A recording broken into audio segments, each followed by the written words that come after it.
Hello everyone, it's video 2 of the FunFit exercises. As you can see, we're much lower because most of these are on the floor, and it works our tummy muscles and keeps our brain engaged. Most of you will probably know most of these exercises because we do a lot of them in gymnastics, and they're things that you can just do every single day or when you feel like having a go at it. The first one though is something that we do in FunFit that is a little bit of fun, and it stretches your spine. And you start off in the cross-legged position like I am at the moment, and the way that we do it is that we do it and pretend that we're playing our video game to start with. So if you get yourselves in cross legs, so sitting down, imagine you're playing a computer game, you're slunched over, you're hunched, your shoulders are down. That's not really how we want to be sitting. So we're going to pretend that we're in assembly and that we're sitting properly with our back straight. So really stretch that back, have your head up. You don't need to lift your chin, just have your head straight. Stretch that spine, see if you can hold it for 10 seconds, making sure that you're breathing. You're going to hold it, keep that back nice and straight so your tummy is really working. Hold it, hold it, hold it. If it hurts a little bit, then you can just relax. And then have another go, stretch up. Imagine a rope is pulling you, and it's pulling from the ceiling and it's pulling you up nice and tall, but your shoulders are staying low. And then slump again. And stretch up, up, up, up, up. Making sure that you're breathing in and out. Concentrating, keeping that face forwards and back down. Next thing we're going to do means that you need to be on all fours. So that's your knees and your hands. And instead of having your back dipped like this, try and have a nice straight back. And you're going to just lift one arm and down, then the other one and down, trying to make sure that your tummy is feeling nice and strong. You're going to take one leg to the back and down, and then the other leg and down. You can have a go at that again, but when you feel like you can do that really, really well, it's then time to start using arms and legs, but it's opposite arm and opposite leg. So I'm going to use my right arm and my left leg, and at the same time I'm going to take them out slowly, hold for as long as I can, trying not to wobble, and bring them back in and down. Then I'm going to switch, so it's my left arm and my right leg going out nicely, noticing that my head is looking to the floor. I'm going to breathe and bring it down. See how many times you can have a go at that one, taking it out and down, out and down without wobbling. And then once you've done that one, you can do that while you're laying on the floor. So in this position, arms straight, toes out exactly the same. Start with one arm, the other arm, other leg, taking it down, making sure you're looking at the floor. If you can, for this one, try and do arms and legs all at the same time, and back down, and then lift and back down. This you may feel this in your lower back, and if you do feel that in your lower back, the next exercise will help you because we can stretch it out. So we're going to do a little bit of a stretch and then the exercise called the hedgehog. So you lay down on your back. Start with, you can bring one knee in. Now you can't quite see it on here, but what you don't want to have is a big gap under your back. So you want to try and get your back as flat as possible to the floor, and then pull your one knee in to your chest, which is a nice stretch, and then switch legs, Pulling the knee in, making sure the knee is coming straight into your chest, not out to one side or across the body.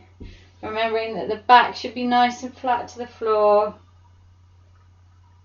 Okay, so now you need to stretch those toes. Doesn't matter if you've got shoes on or not. Arms over your head. Again, making sure that gap under your back isn't too big if you can. Nice and stretched. And then we're going to come into the hedgehog pose, which is bringing your knees in, your arms in, and tucking that head in as well.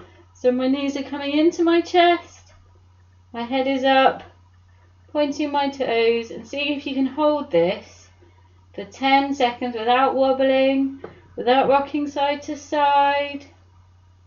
Just holding it nicely, and then stretching back out again.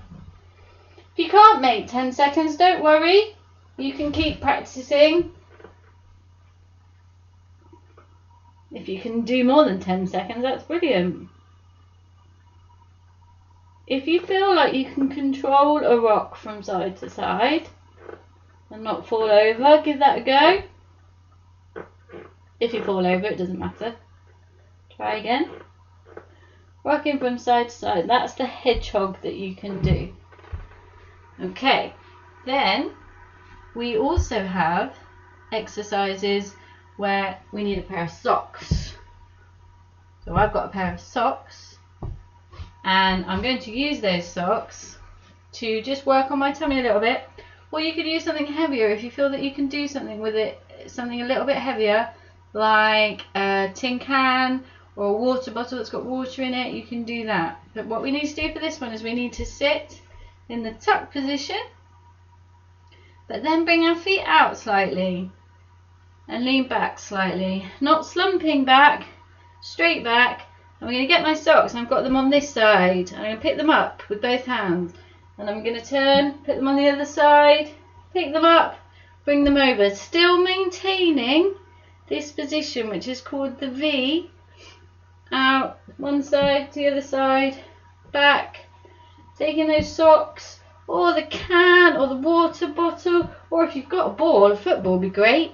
If you had a football, taking it over and over. Now those of you finding this a little bit easy, lift your legs, taking it over, over, over. Okay? If that's too tricky, just put your legs down, not a problem. Okay? That's the V sit. We also have the plank. Should we do the plank? So you need to come onto your tummies, and this time it's on your elbows. It's not on your hands, it's on your elbows. So your elbow, there should be a straight line from your shoulder down to your elbow. So your elbow is not out here, not back here, nice straight line. Clench your fists if you want, put your fist flat, doesn't really matter. To make it a little bit easier, have your feet a little bit further apart. The challenge is when you get your feet together to make it harder. And what you're going to do is make your body as straight as a plank. So you lift and hold in this position. So not bottom in the air, not bottom too low, nice straight line. And seeing if you can hold this position. Aim for 30 seconds. That'd be a really good thing for you to do. If this is too tricky, drop your knees. I'm sure you can see that my tummy is not near the ground. My t-shirt is, but not my tummy. And so I'm just on my knees, and then if I find that I want to challenge myself, I straighten my legs and lift my knees. And that is the plank, which is a great one to do and really strengthens your tummy. Now we also have a lot of animal moves that we do in Fun Fit. Some of them are just crawling. So if you crawled around on the floor, that would be great. On all fours, hands and knees, crawling around. That actually really strengthens your tummy muscles, your shoulder muscles, your hip muscles, and your leg muscles. And it works really, really well. Instead of crawling, you could do the crab position. So that's on your back, crawling around in that position. To make it more fun, get those socks again. Put put them on your tummy or anything else. A cushion, beanbag, a ball on your tummy. Have it on your tummy, move around, make sure it doesn't fall off. If you've got any brothers or sisters or anybody else with you, see who can do it for the longest without it falling off. Ideally, you want to have your tummy nice and high, but when you're moving around, that's harder. So you can either do an exercise where you're coming down, pushing up, and down, pushing up, or you can move around with those socks on your tummy, which is a great one to do. We also have the bear crawl. So instead of just hands and knees, you actually are on your feet and you crawl around, bottom in the air, crawling backwards, forwards, sideways, whatever you want to do, crawling around, lots of fun. And then there's my favourite. So my favourite is the duck walk. The duck walk means you're on your toes. You are in a position where your knees are apart, your feet are quite close. If you can stay in this position, that is great. Even that is practicing lots of control. Stage 2, no hands. So see if you can hold this without using your hands to balance you. In this position, knees wide on your toes. Stage 3, which is the duck walk, is to move in this position. Keeping your bottom low. It's harder than it looks, and haven't done it for a while. So you need to move around on your feet. Have a race. See if you can go in the garden or some space if you've got any space, and have a race walking like a duck. That's my favourite one. So those are your exercises. Hope you have some fun. See you for video 3, which is stretching, and also I've got 2 special challenges for you.